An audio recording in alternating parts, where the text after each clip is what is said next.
Cette capsule vous est présentée par la boutique Maixu pour vos peluches et articles décoratifs geek, ainsi que par Evo Retro, marque cool d'accessoires de jeux vidéo et de protecteurs pour mettre en valeur vos collections de figurines Funko Pop ou cartes Pokémon.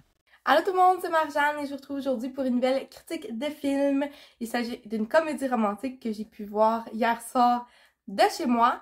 C'est un film qui sort ce vendredi en salle. Ça s'appelle Marie-moi et ça met en vedette Jennifer Lopez ainsi qu'Owen Wilson. Mais avant de vous donner mon avis franc sur cette comédie romantique, je vais vous lire le synopsis pour que vous puissiez savoir ça parle de quoi à peu près l'histoire. Je l'ai trouvé sur la page de Universal Studios qui distribue le film en question. Kat Valdez est la moitié du célèbre couple le plus sexy sur Terre avec Bastian, nouvelle supernova canon de la musique.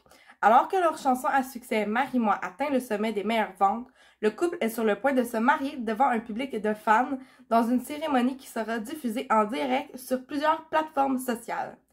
Charlie Gilbert, un professeur de maths divorcé, s'est fait traîner au concert par sa fille et sa meilleure amie.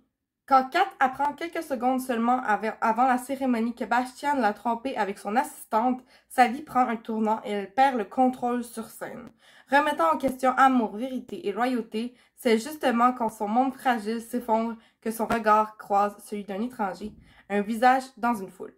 Si un proche vous trahit, la réponse que vous cherchez se trouve peut-être dans l'inconnu. Dans un moment de folie, Kat décide de se marier avec Charlie. Cet acte impulsif se transforme en une romance inattendue. Mais quand tout s'efforce de les séparer, la question universelle reste: deux personnes venant de mondes si différents peuvent-elles bâtir un pont entre elles pour créer un endroit auquel elles appartiennent toutes les deux? J'ai rien spoilé, c'est le synopsis et le fait qu'elles prennent un gars nowhere dans la foule, on le voit dans la bande-annonce. Personnellement, je commence direct, straight to the point. C'est un film que j'ai vraiment apprécié.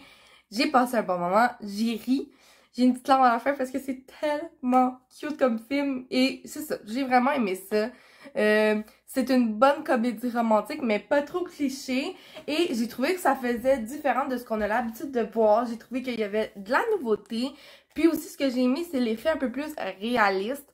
J'ai l'impression que souvent dans des comédies romantiques, on va voir que en dedans de 2 jours, ils sont full love, prêts à se marier. Là-dedans, on emmène le côté réaliste que c'est bien beau que tu choisisses quelqu'un dans la foule pis tu te dises ok, c'est bon, je te marie. Ça veut pas dire que 2 jours après, l'alchimie va marcher, que vous vous connaissez pas du tout, vous savez pas le style de vie de l'autre. L'homme en question, qui est un prof de maths justement, se fait embarquer dans un monde qu'il connaît pas du tout. Il sait même pas c'est qui cette fille-là. Il connaît pas la fame, les réseaux sociaux, c'est pas pour lui. Donc c'est un beau mélange de monde. Personnellement, je vois un peu de Gossip Girl là-dedans quand que Dan et Serena se mettent ensemble puis qu'on sûrement on parle de ouais mais moi je suis pas faite pour ce monde-là puis c'est de juste s'y habituer, se mettre dedans et prendre ses marques. Donc j'ai vraiment aimé ça. Je pense que ça peut plaire à beaucoup de monde. C'est vraiment un film de Saint-Valentin, c'est parfait. Si vous cherchez justement quelque chose à aller voir en salle, cette journée-là qui fête l'amour et l'amitié, je vous conseille fortement d'aller le voir. C'est vraiment une comédie, vous allez rire, puis c'est léger comme film, ça fait du bien. J'ai l'impression que dernièrement, il y a eu beaucoup de gros films plus lourds, plus intenses. Ça, c'est léger. Mettez votre cerveau sur off. Profitez, amusez-vous, c'est ça l'important. Les acteurs sont super bons. J'aimerais ça mentionner aussi le fait que Jennifer Lopez, j'apprécie que ce soit oui une chanteuse, mais qui sache faire de l'acting. Elle a pas l'air de se forcer, ça a de l'air naturel, ses émotions ont de l'air vraies. On a vraiment l'impression de suivre une personne qui se fait blesser puis qui essaie de se reconstruire là-dedans, mais de prouver aussi qu'elle est forte. J'ai vraiment trouvé ça très naturel de sa part. Owen Wilson, je pense pas qu'il y ait rien à prouver. Très bon acteur. C'est tout ce que j'ai à dire sur lui. La petite fille qui joue l'enfant du prof de mathématiques aussi est très très bonne. Les acteurs en général là, sont vraiment bons, ils font ce qu'ils doivent faire et j'ai très apprécié ce côté-là du film. Je vais finir avec la soundtrack que j'ai pu vérifier se retrouve sur Spotify. Elle est bonne. C'est Jennifer Lopez qui chante, donc c'est difficile de pas aimer ça. C'est enivrant, ça me donne le goût de bouger, de danser et c'est ça, de profiter, tout simplement. Donc, je le redis, je recommande d'aller voir ce film en salle. Ça vaut la peine, ça nous fait du bien de sortir et surtout d'encourager nos cinémas qui viennent tout juste de réouvrir.